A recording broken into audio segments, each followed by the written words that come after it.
All these have one common agenda. Can you provide a solution? Kabarak University, Save the Children Kenya and Madagascar have signed a memorandum of understanding on children matters. Now, according to Helen Owiti, Director of Program Development and Quality at Save the Children Kenya, the MoU will lay a framework of engagement with the university's law school.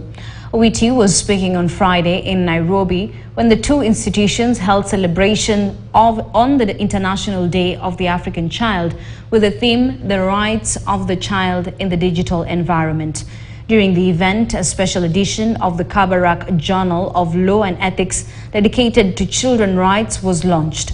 Kabarak Law School also emerged the best team in the inaugural Model Moot competition and was represented by Levi Masinde and Esther Nasimiu.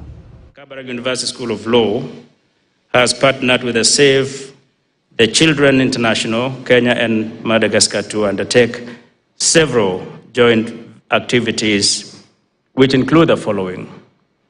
First, sensitize our people on the provisions of the Act. Second, to document the journey towards the enactment of the Act.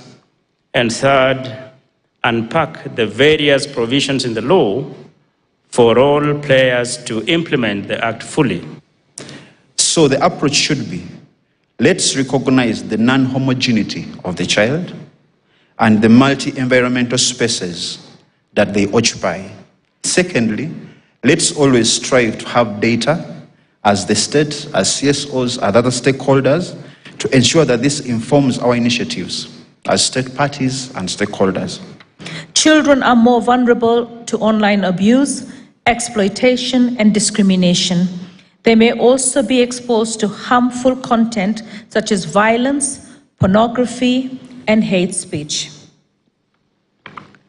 We must therefore ensure that the digital environment is a safe space for children, free from exploitation, discrimination, and harm.